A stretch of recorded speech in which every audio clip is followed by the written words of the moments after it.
Hello and welcome into the Bobby Valentine Sports Show. I am your host, Frank Rampin, alongside Sal Grinstead. Here we are going to talk about week 8 of the college football season that just wrapped up this weekend. So let's dive right into it, Sal. Picks didn't go so well this week, didn't they? Nah, I mean, I'd say this is definitely our worst week. You went 6-4, had me by 1. Our only difference was Baylor TCU, and I went 5-5, and not a great week for us, but you still look at the overall. I mean, we're doing pretty well. You're 22-8. I'm 21-9. So if you Pretty think solid. you can do better, come out here and see what's up. Pretty solid. Not too bad so far, but worst week. But, I mean, 4 of the top 10 lose, 5 of the top 12, and 9 of the top 25. So that's a pretty crazy weekend for college ball. 5 ranked matchup, bunch of great games. Saturday was unbelievable. But let's start Friday night. And you mentioned it last week, Sal. It's always interesting, weird to play on a Friday night. Miami hosted Louisville. The Cardinals came into Miami Gardens, and they kind of played their game. Went up early. It was 14-0, right? Yeah, 14-0, like very quick in this game. Louisville was controlling it, and Carson Beck threw 4 picks in this game. That was the difference in the ball game. Miami did have a chance to come back and win it, but, I mean, 2 more picks late in the game killed them from Beck. But, I mean, the defensive line and offensive line didn't look like they had all year. Like, I've been saying it all year long. They've been dominating the trenches. They did not do that in this game, and they paid the price. Nah, I would agree. This was a weird game, and if I kind of knew the stats about Louisville's head coach before the game, Jeff Brom, I mean, this guy is unbelievable. He's won 4 straight games against top 5 teams. That's unbelievable. I couldn't think of another coach that has done that. And then, we talked about Carson Beck's experience all last week. He was 29-3 as a career starter. All this, but it was on Saturdays. That dude has never played on a Friday. SEC doesn't play on Fridays. This Friday was a difference. And 4 picks, I mean, that is terrible. And they were all ugly. And then he blamed on, like, his receiver after the game for running the wrong route. But I tell you what, if he ran the wrong route, it'd still probably pick because that was terrible. So it was just definitely a shock. And I should have gone with my gut last week with Louisville. You were so close. You were so close to doing it. But the Cardinals get a big-time win on the road. And Jeff Brom, you said he won 4 games in a row against ranked teams. I think he's 5-2 overall. So that's pretty damn good. And we talked last week about the people that could be up for the Penn State job or the Florida job. What about Jeff Brom? Maybe. Another game that happened on Friday night took place in Minnesota. The number 25 ranked Nebraska Cornhuskers went out there and they laid an egg. They did not play good at all, offensively, defensively, really from the jump of this game. Dylan Raiola made a couple unbelievable plays. He actually had a lefty completion, and it wasn't really just like a toss. Like, he threw it left. It was pretty impressive. So that was all right, but Nebraska, man, like, they finally just got back into the top 25. Matt Rule talking about how he loves Nebraska, or he likes Nebraska, but he loves Penn State. So now after this loss, it's going to be interesting to see what happens for the rest of the year for Nebraska. And, I mean, it kind of seems to me more likely that Matt Rule would get that Penn State job after this loss. What do you think, Sal? I mean, I agree. It kind of seemed like he was halfway out before the game and after the game, during the game. It didn't look like the team was all there. And, Raiola made great plays, but he still only threw for 177 yards and no touchdowns, almost like not even a factor on the field. Yeah. They couldn't get the ball moving whatsoever against a Minnesota team. I mean, when have we ever talked about a Minnesota football team in college? 2019. They almost made it. Remember that? 2019. And then PJ Fleck ran all the way on the field. Oh, yes. That was crazy. They were like number 17 in the country that year. It was crazy. But I feel like Minnesota always gets somebody. Like, once a year, they've upset somebody, right? But they're never really in the mix in the Big Ten. But they're just one of those teams that's not bad, but they're not great. They're kind of in the middle of the pack there. And it seems like they always have a big-time win. And they've pretty much been – I mean, Nebraska is such a big name. They've pretty much been what Nebraska has been since the 90s. I mean, Nebraska goes 7-5, 8-4 at best every year since the 90s. They haven't done anything special whatsoever. So it's kind of – I mean, you got to put them in the same ballpark. And, I mean, Nebraska used to be powerhouse, big-time powerhouse. Like Tommy Frey, they used to be unbelievable. And has not been that way for a while. That was back when they were in the Big 8. Yeah. It's always funny to think about those conferences back in like the Pac-8, like stuff like that. It's always funny. All right, so let's go into the college football Saturday that we just had. It was an unbelievable day. 5 ranked matchups throughout the day, 1 at noon, 1 at 3:30. And 3 later on in the day. It was just a ridiculous day. Let's start off at the top. the number one Ohio State Buckeyes. They were mad that Illinois scored a few garbage time touchdowns against them last weekend, so they shut out the Badgers 34-0. And I mean, Julian Sayin has been unbelievable. Really, that was the big question for Ohio State going into the year. And man, he was great in this game. I know Wisconsin's not very good, but he was throwing dots. Yeah, he's very, very good and continues to improve and just get so much better throughout the year. But I mean, don't get me wrong, this is a terrible Wisconsin team. They can do anything they want, but they cannot score points. Me and you could go out there and score more points than this Wisconsin team. It's terrible. And is the Ohio State defense even better than it was last year somehow? Like, how's that possible? From what we've seen, I think it is. They are the most dominant team in the country week in, week out. But they haven't really played anybody. Like, they played Texas week 1, and Texas obviously didn't have the start to the year that we all thought they would. And since then, they've really not played anybody. And next, they have a bye this week. Then they play Penn State, which, oh boy. And then Penn State plays Indiana. So Penn State's going to play number 1 and number 2 in back-to-back games. That's if it just can't get any worse over there in Happy Valley. Like, geez. Penn State might lose 6 in a row. He might, too. Oh, brutal. All right, so let's keep going. Speaking of Indiana, they played Michigan State this week, and they took care of business. Fernando Mendoza continues to look unbelievable. And after Carson Beck somehow moves up in the Heisman ratings in a week he didn't play when Fernando Mendoza beats the number 3 team in the country on the road, then Carson Beck throws 4 picks. Fernando Mendoza still plays well. So let's see. I actually haven't looked. Is he at the top now? He should be. I haven't right? seen it yet. I mean, I don't see a world where he isn't the Heisman right now. Nope, Ty Simpson. Ty Simpson is the favorite now. So, I mean, I guess I can understand that. Ty Simpson's been playing unbelievable football, but man, Mendoza's not getting any respect. No. And he should be. You should, for sure. And so because of that Miami loss, they fell out of the top, number 2, fell out of the top 5, fell out of 2. So Indiana moves up to 2. And now, after a wild game on Saturday, Texas A&M just scathes through or barely makes it through Arkansas on the road and gets up to number 3 to stay undefeated. What a wild game this was. It looked like a couple times Texas A&M put this game away, but Taylor Green and Arkansas just kept firing back. And this was a 3-point ball game late in this game. Really, really tough test for the Aggies. Yeah, this was a crazy game to watch on Saturday. 45-42. I mean, I know Arkansas is kind of in shambles right now, but it is still a very, very hard place to go and play. And they always play hard football. But Marcel Reed, man, he did what you can ask for out of your number 4, number 3 team in the country. 280 yards, 3 touchdowns. He just continues to be the guy over there in Texas A&M. Taylor Green. Is Taylor Green an NFL guy? Like, he's been great for 2 years now. Like, is that guy going to have some NFL looks? I would think. I would think so. I mean, it's obviously not going to be, up early with the guys you got coming out. Not top of the first round. Yeah, but I could definitely see him going. I mean, if we had him in Miami, maybe we'd have 2 wins instead of 1. So yeah, maybe. I could see him. I mean, and this guy can run too. This guy can run. He runs all over people. I feel like he's huge. He's very big. He's like 6'4" or 5.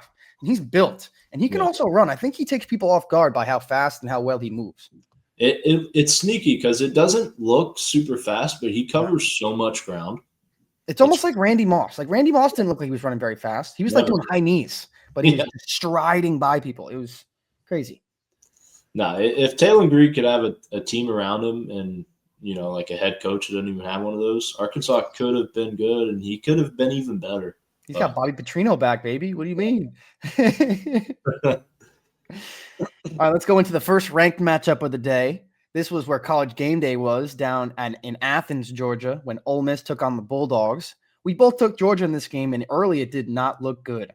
Georgia's defense does not look like Georgia's defense all year, and this game was just an absolute shootout. Touchdown, field goal, touchdown, touchdown, touchdown, touchdown, touchdown, touchdown, touchdown. It was just unbelievable. There wasn't a stop by either team until the fourth quarter, until Ole Miss had scored a touchdown on 6 consecutive drives. 6 consecutive drives, right? Start the fourth quarter, 3 and out. They go backwards. Georgia goes down, scores, gets it close. Georgia scored 17 points in the fourth quarter. Ole Miss had 17 yards, and they ended up winning that game 43-35, and just a wild, wild game where Ole Miss had a chance to come back and tie the game again at the end, but Trinidad didn't have it going. Got pressured late. Georgia defense finally came through late in this fourth quarter. Yeah, I mean, you mentioned it. Like the entire Kirby Smart era, we're used to their defense being unbelievable and one of the best in the leagues. It is not that this year, but their offense is able to hang around and just do their job just enough to win. I mean, it hasn't looked like Georgia all year, but all they're doing is finding a way to win the big game. I mean, minus Alabama. But you would think in a shootout like this, it kind of favors Ole Miss. I mean, they're in these almost every weekend because Lane Kiffin doesn't play defense. That guy just likes to gunsling it, and I love that about him. But I mean, everybody was worried about Georgia and Gunnar Stockton. Well, guess what? He had 5 incompletions and 5 touchdowns. You can't do much better than that. Yeah, Gunnar Stockton has been unbelievable. Unbelievable, especially in the second half of games. Like that Tennessee game, he was nails. This game, he was unbelievable. Like Gunnar Stockton, I mean, he's probably up there. We talked about Ty Simpson. He's the Heisman favorite now.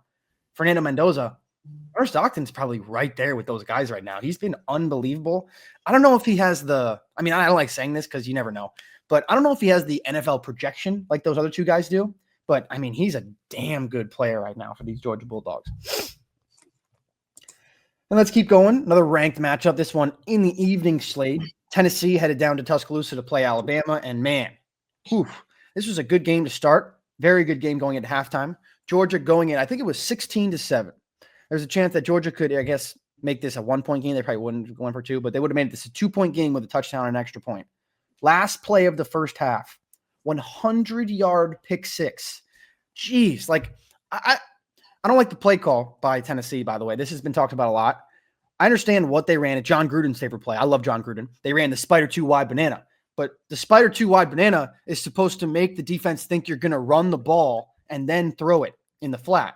There was 8 seconds left in the half. They had no timeouts. They had to throw the ball. There was no way they could have run it. If they got stopped, they get nothing. So Alabama knew that too, obviously. And I just didn't love the play call. Obviously, Joey Aguilar is going to get that ball to the outside shoulder, but 100-yard pick six, and that was the nail in the coffin. Yeah, that was definitely the game changer. I mean, you say you either kicked field goal or scored a touchdown there. It's 16-10 or 16-14. And now you're going to the half down 23-7. I mean, that's just a huge difference there. You lost all momentum, all confidence that you had coming in. I mean, just a rough time for Tennessee. And, I mean, this matchup is kind of what we want it to be the past 4 years. I mean, it's 2-2, 2 victories for Alabama, 2 for Tennessee.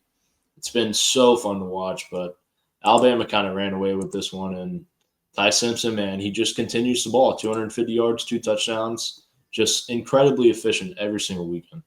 Yeah, Ty Simpson's been awesome. I mean, the crowd pop for that pick six was unbelievable. Like, that's just a deflating moment. You're done after that. And the cigar smoke was filling up that place early. It was crazy. Let's keep going through the top 25 here. Moving on to previously number 7, the Texas Tech Red Raiders.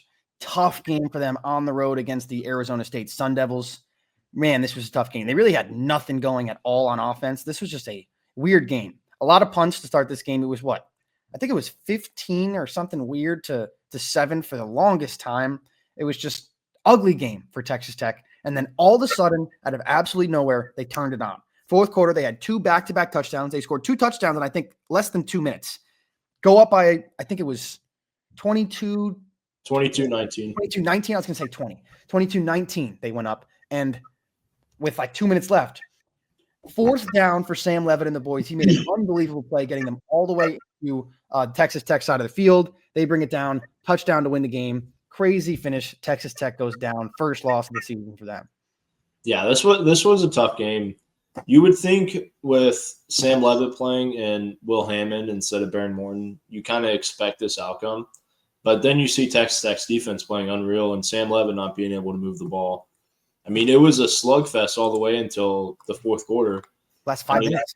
Yeah, I was watching. It was 19-7. I was like, oh, man, dude. Really want Texas Tech to make this ball game. They score real quick and then score real quick again. You're like, holy cow. I mean, they could win this game. Then Arizona State storms down the field, takes the lead. I mean, it was just a crazy game. And, I mean, Texas Tech, they're not going to drop as far. I mean, they only dropped 14. If Baron Morton was playing this game, I'm sure they probably dropped more to down like 17, 18. So, I mean, they're still alive. Plenty of time left in the season. I believe Arizona State jumped back into the top 25. So, I believe you're right. A lot of movement in the Big 12 this year. Yeah, a lot of movement of the Big 12, and you always know that that conference is wide open, always. Last year, the team that was favored to come in last won the whole thing, so you never know what's going to happen over there. And we'll keep going with the Oregon Ducks. They had to travel across country to come to New Jersey to play Rutgers, which is just, what are we doing? And they beat them 56-10, so that was a lot of fun. Love that that's on the schedule. Just why is Oregon playing Rutgers? I'm sorry, like that's so weird. I think Rutgers is in the Big Ten. They are. I know they're in the same conference, but it's just like that. They shouldn't be. It just doesn't make sense. They really shouldn't. They should be in the American. They would be good in the American. You know where they should be, Sal? They should be in the freaking Big East, man. What the hell, dude? Big East, bro. Shit. UConn. Yeah, dude. Come on. UConn, independent UConn. Come on. That's a joke. That's a joke. Okay, let's go. Keep going. That game was just a blowout. Absolute. They were also unhappy, that Oregon team. They want to come back and beat the hell out of somebody. And they did. So let's talk about LSU Vandy, another one of those ranked matchups. This one started our day at noon. This one was down in Nashville, and Diego Pavia and the boys just could not be stopped. We talked about it all year long. LSU's offense hasn't been great this year, but their defense has been probably a top 5, top 10 unit in all college football. And Diego Pavia had his way with them. This dude just doesn't care. He doesn't care. He'll do whatever he wants. He'll throw it over your head. He'll run it through you. He'll run it around you. He's a dog, dude. He is a dog, and I love this guy. And now College Game Day is going to Nashville this week when they take on Missouri, and I cannot wait. Yeah, we both predicted it. We have not liked LSU all year long. Nope. And it was pretty much the same thing, but it was kind of a flip. Their defense struggled against Pavia, and their offense was able to score a little bit. Yeah. So it was weird. They haven't done anything to play a complete ball game all year. But you know what? Diego Pavia does not care. 15 touchdowns on the year, 4 picks. He's going to throw it to triple coverage, double coverage, and he's going to find his guy. This Vandy team is so fun to watch, and I cannot wait to watch game day this Saturday. It's going to be awesome. In Nashville. It's going to be awesome. And you mentioned the LSU did score. They scored 24 points in this game, and their offense did look a lot better, but it still wasn't easy. They still had there was that one miraculous touchdown where Nussmeier did a spin move in the pocket, threw it on the run, and his receiver just made a ridiculous play. So even though they had a good game on offense, it was difficult against this Vandy defense. So, man, I'm still loving Vandy. I'm not so high on LSU. Let's keep going. You think this could maybe be a year Brian Kelly gets popped, gets fired? And John becomes open? I think there's a chance. I think this week, next week are probably make or break games. I'm pretty sure they play Oklahoma this week. And, man, that defense is real good for Oklahoma. So it's going to be very interesting to see what happens. Because, if they don't look good and win the next 2 weeks, I could definitely see it for sure. They haven't looked good once. And I think Brian Kelly's attitude in the interviews is probably not helping with his job security, if I had to say. So probably not. But, he's not going to stop that. That's what he does. Let's keep going. Georgia Tech headed to Duke, and these two teams, this was the top of the ACC going into this game. We probably should have gave this game a little bit more love on the pick segment last week. But Duke was actually favored in this game against an undefeated Georgia Tech. Both teams obviously undefeated in the ACC coming in. Duke looked good to start this game off. Offense looked really good. They were moving the ball. Really, they moved the ball, honestly, the whole game, especially in the beginning of this game. They got all the way down to the 1-yard line on their first drive of the game and then fumbled, and Georgia Tech returned it for a touchdown. So, the yardage in this game looks very lopsided, but Duke just couldn't capitalize those long drives. They had a couple red zone turnovers, and that was the difference in the game. Georgia Tech ended up winning this one 27-18, and now they're all the way up to number 7 in the country, undefeated. They're one of the last 6 undefeated teams in the country. That's wild. And it's fun to watch. It was, this was a weird game. We felt like Vegas knew something we didn't with Duke being favored 3.5 coming in. It was just weird. And then obviously the 99-yard scoop and score, always fun to see. But I don't know how you would have somebody favored over Haynes King and the boys. That guy might throw for 200 against you, but he's damn sure going to run for 120 every time in a touchdown, which is what he did. Mm-hmm. So, I'm loving this Georgia Tech Yellow Jackets. Loving them. And they just grind you out, man. They just grind you out. And their schedule is not so difficult. Last week of the season, though, they played Georgia, and that could be unbelievable. So we'll see. Hopefully they keep winning for that, and that could be a maybe top 5, top 10 matchup. I don't know. We'll see. And then another ranked matchup. This game, one of the most historic rivalries in all of college football, has no more scheduled games in their history. That needs to be figured out and changed now, immediately. I don't know how that's possible. I don't know what we're doing. USC Notre Dame, obviously the game I'm talking about, came in number 20 USC, number 13 Notre Dame. Notre Dame, both, we talked about it last week. Both teams needed this win. It was basically a playoff eliminator, especially for the Fighting Irish. And they came in and took care of business. It was a very good game by CJ Carr in the offense. Jeremiah Love is just an absolute beast. Top 5 rushing performance in the history of Notre Dame football. 228 yards rushing, just ridiculous. And at one point, USA got themselves back into this game with a Jada Maiyava bomb touchdown. Next play, return to the house, the kickoff, Darian Price, and that kind of was it for them. 3 picks for Maiyava, and that was it for USC.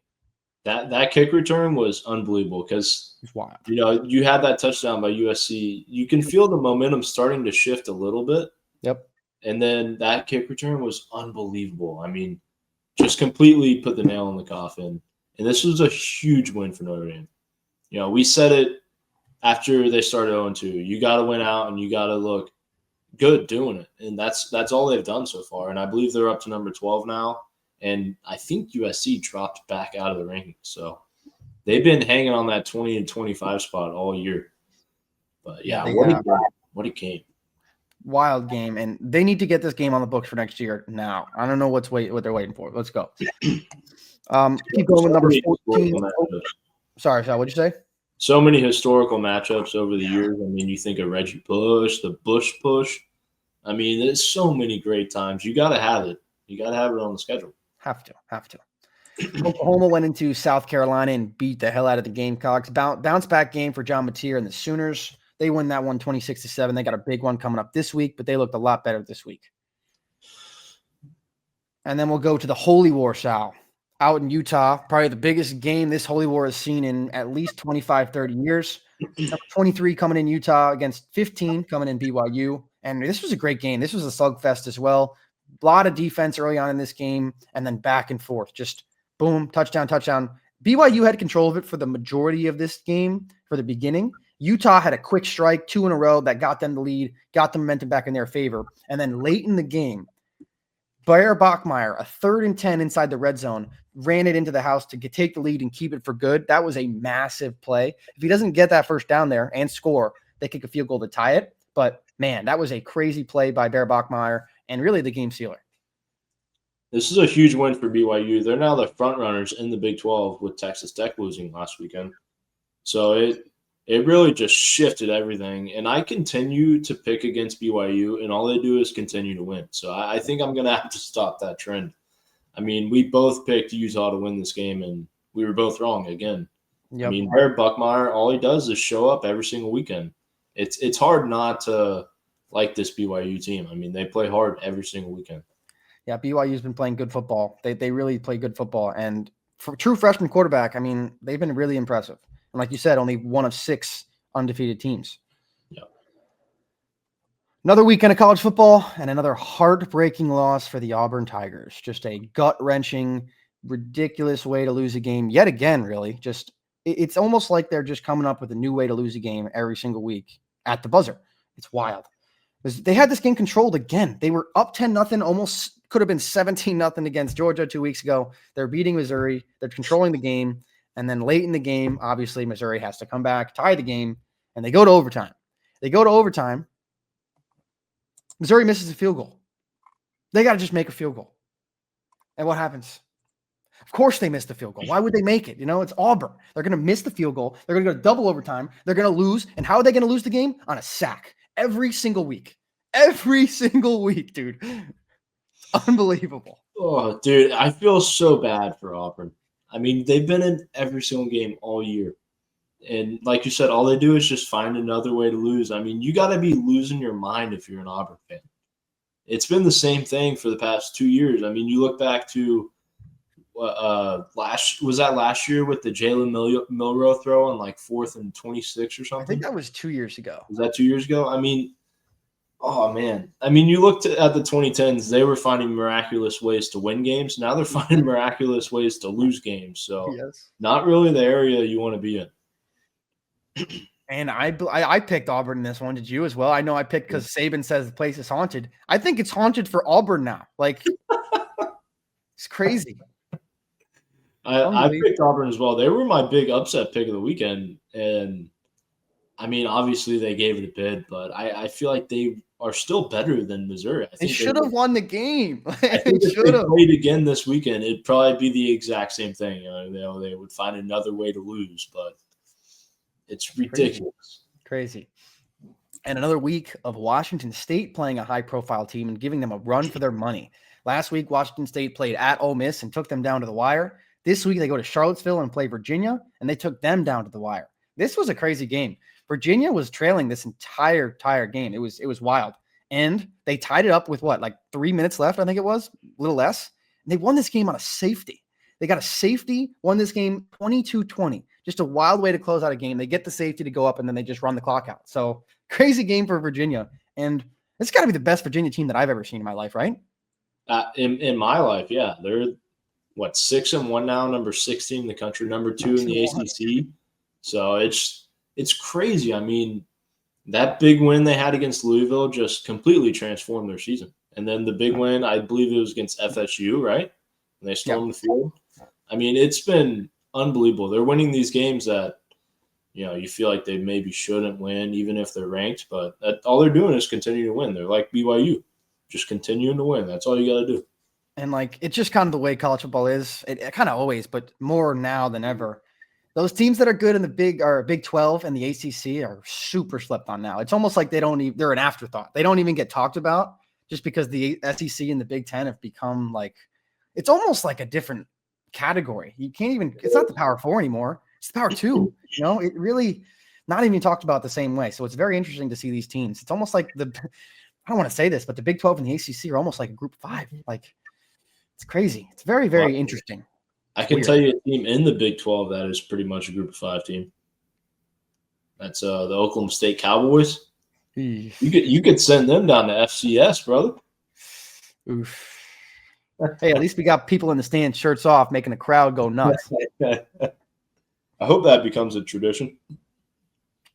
Speaking of Group of 5, the only Group of 5 team in the top 25 right now, the South Florida Bulls. They killed FAU this week, 48-13, and as of right now, they look like the team that could be that team that gets that 12th spot, maybe. We'll see. But it's still 5 weeks left, and then we're going to have the conference championships. Yeah, there's a big shift this weekend in the Group of 5 teams. I mean, you had USF in there. Memphis was in there. They had a crucial loss against UAB. Yep. And then UNLV, who was 6-0, they were on the verge of jumping in. They kind of got smacked by Boise State, 56-31. So, and Boise State's now kind of making their case that they are the best Group 5 team. I mean, they had that big loss against USF. They're going to need some help if they want to be the team, but they're staying alive. That's all they're doing. They're staying alive. We'll have to see in a few weeks, but big weekend for the Group 5. Yeah, right now it looks like the American, bunch of teams from the American, and then Boise State. So that's what it's looking like right now. Yeah. You talked about Memphis. They lost to UAB 31-24. This game was not that close late. I turned it on. I was like, man, Memphis is kind of getting smoked here. They brought it back. They scored a long touchdown to make it a one-score game. They get the ball back, and they get all the way down to the 1 yard line with 45 seconds left. So, they're going to tie this game. We're probably going to go overtime. Let's see. No. UAB defense bowed down at the goal line. 3 stops in a row. They forced 2 penalties. It was 4th and goal from the 12-yard line, and they had I don't know if you saw this last play, Sal, but it was a pass to the back left corner of the end zone. The guy caught it, and you couldn't tell if his foot was in bounds or not. They called him out of bounds. And you look at the replay, it was a bang, bang play. It was one of those where his foot was down, and as he was catching it, it was coming up. So you couldn't tell if it was really on the ground when he catches it. So they called it incomplete. It was a very, very close call and a heartbreaker for Memphis, which might end their season. I mean, it really might. They obviously still have a chance in the American, but the American's stacked. Yeah. You got USF, you got Memphis, and then you have the undefeated Navy, 6-0. They're the only undefeated team that's not in the rankings. I mean, they're in a category right now of the undefeated, which is Georgia Tech number 7, BYU number 11, Indiana number 2, Ohio State number 1, and Texas A&M number 3. Crazy. So that's pretty elite territory that you're in right there for Navy. So, I mean, don't sleep on the midshipmen. Yeah. Last year they were good too. They hopped into the top 25. So don't be surprised if they do in the coming weeks. We'll see what happens with them. They still got, I believe, Blake Horvath, and that guy is a beast. Yeah, he will run over your favorite linebacker. Oh, yeah. That guy's a beast. And Texas headed down to Lexington to play the Kentucky Wildcats. And we've mentioned it a couple times this year. Going down there is not an easy place to play. It seems like Kentucky always gives people a run for their money. And yet again, the Texas offense just stagnant. Didn't look good at all. Just a weird game. It feels like every game they play is just a super slow-paced, incredibly difficult to get yards game, pretty much for both teams. So their defense is pretty good, but the offense has been nothing. They go to overtime. They get a stop in overtime, and they win off a game-winning field goal. But, man, Texas, I don't know how to feel about them, Sal. It's been weird all year. I mean, they were arguably one of the most hyped teams in the country with Arch Manning. And you want to root for them. I love the Mannings. They're unbelievable, the careers they had. So you naturally want to root for Arch Manning in Texas. But, I mean, the offense has been subpar all year, and it's kind of similar to LSU. Yeah. I mean, the offense that we thought was going to be record-breaking is almost terrible, and then the defenses are what's carrying the team. I mean, just a weird game. It's nice they found a way to win this and stay in the rankings. They actually dropped back to 23, which they probably should have. Yeah. But, I mean, hopefully they can turn it on, and, they got 5 more games to figure it out. And then the final ranked team that we got here, there was number 24 because number 25 played on Friday. And Sal, sorry to bring this one up, dude, but Cincinnati 49, Pokes 17. Tough one again for the Pokes. Cincinnati improves to what? They only have one loss, right? 6-1, and they move up too, right? What are they now? Cincinnati all the way up to 21. So pretty good ranking for the Bearcats. They've been great. And again, Big East, baby. Old Big East. Yeah, their only loss was to Nebraska week 1, I believe, which was a slugfest. I think it was like 21-17, 2017. Right. Yep, I think you're right.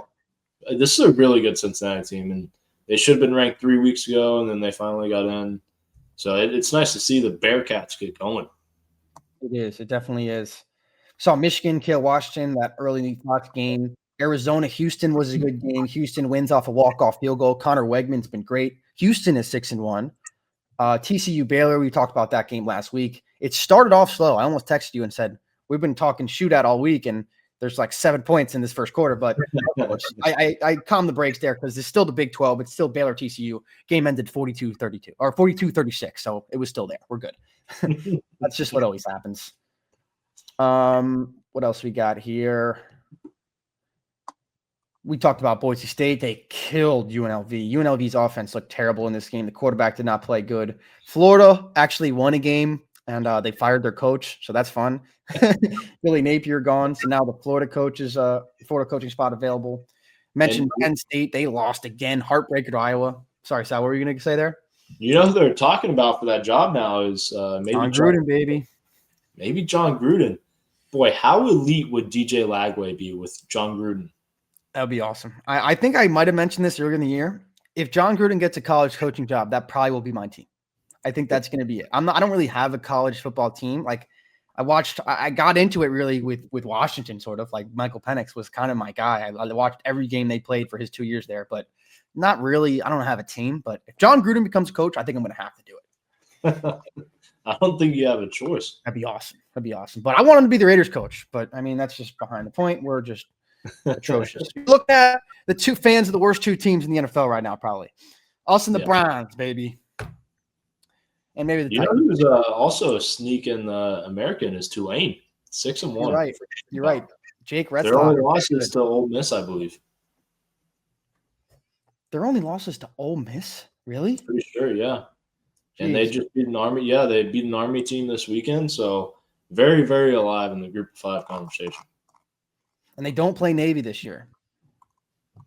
So that could be interesting. They could meet in the championship game. That would be fun.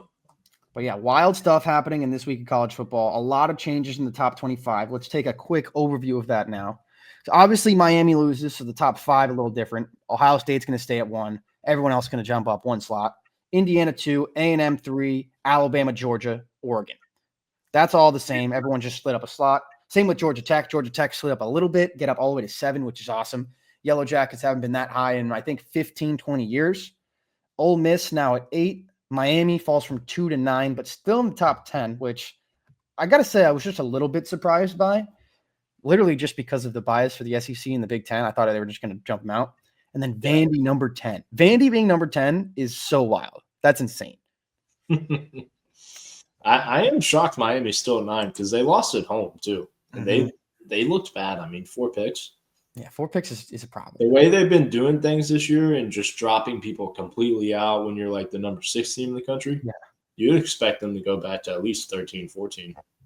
Yeah, it's been interesting. I feel like for like a lot of the rankings this year have been based off of who you've played and beat. Like one loss sometimes in the past had like just ruined everything, obviously. Yeah. It seems to be a little different this year. It's hard to really wrap your finger around how the AP poll has really worked out because every week it seems like something's different.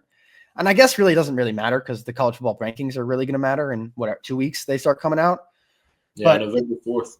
Yeah, so it's going to be interesting when that starts coming out. You get an idea once, like last year, every week I would try to pick them, right? We should probably have a segment when we start trying to pick the bracket this year when they start doing it. But once you get 1, 2, 3 of those, you kind of start to get a good idea of how the committee is putting these teams and what they think about how they win, who they play, and what happens. So we'll get some more insight in the next coming weeks. BYU undefeated at 11, Notre Dame back up to 12. Right now, Notre Dame would be the first team bounced out by that group of 5 champion. Probably the American champion, if we were to say so right now, project that as we speak. Oklahoma at 13, Texas Tech down to 14. Missouri has a massive game at Vandy where game day will be this week. Virginia all the way up at 16, which is crazy to think about, ahead of Tennessee, who lost to Alabama. USF, Louisville all the way up to 19 after not being ranked, which is pretty wild. LSU all the way down to 20, which you could make an argument they could get booted. Cincinnati, Texas, Illinois, Arizona State, and Michigan rounded out. But, I mean, a lot of shakeup, especially in that second half of the top 25. A lot of teams from the Big 12 and the ACC kind of making their way in. Yeah, it's been so fun to watch, but it feels like 15 to 25 has been a big shake every single weekend. Whoever beats a team that's unranked, beats the top 25 team, they jump into that, and then they jump out. And then they jump back and forth like Michigan, Arizona State. They're just jumping back and forth at that 20 and 25 realm. Which I think I brought this up last week, Sal, when I was talking about the 12-team playoff and if it kind of dilutes it a little bit, like are there really 12 teams that can win the national championship? I think that kind of proves that point a little bit more. When everybody 15 and down is just kind of all over the place, it seems like there's not really a consensus top 20, even top 15. Like there's like maybe a top 10. So like I said last week, we're going to have to keep looking. It's probably not going to have a full opinion on this for a couple years, but I think there's a chance that this could dilute the field a little bit. It could. I mean, in that 15 to 25 area, the only team that's really stayed still and slowly moving up is kind of USF. Yeah. Yeah, I would agree. USF. And they got killed by Miami, right? That was their loss. They got smoked. Yeah. Yeah. So, yeah, it's going to be interesting to see what happens over the next coming weeks. I'm excited to see the college ball rankings when they start to come out because it seems like this year is a little different with the rankings. I want to see what they're thinking in that room. We could get a good idea. But, Sal, you got anything else for us this week or ready to go?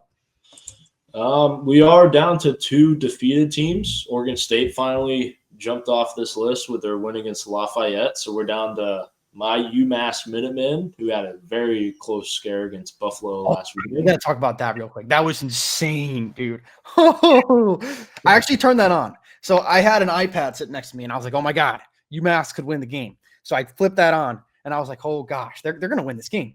They get a pick with 50 seconds left in the game, and the whole sideline is losing it, like waving to the crowd, freaking out, like we just got our first win in 3 years. Oh, my God, like this is the greatest day of our lives. Oh, my God. They ran 3 plays. It took about 8 seconds to run 3 plays, 3 timeouts. They punt right down the field, and they lose the game. Like it almost was out of a movie. And Sal, you stay defeated. Congratulations. I'm glad I had that scare now, and now that that's over, they probably won't win again for the next year and a half. So feels great to get that out of the way. And your Sam Houston Bobcats are still 0-7. So Bearcats, don't disrespect the boys. Are they Bearcats? I thought they were the Bearcats. Maybe not. Honestly, probably after this year, we won't mention those teams. Will not remember. Yeah. Yeah, we got we were right. We got the last two undefeated teams in the country. Now we square off for the rest of the year. Hey, maybe we both finish defeated. You never know. That would be great, dude. It's like the toilet bowl all over again. Yes, sir. Yes, sir. So that's going to do it for us. Week 8 breakdown, college football. We'll be back for picks at the end of the week. Hopefully you enjoyed this one. For Sal Grinstead, I'm Frank Rampin. We'll see you next week. Peace out.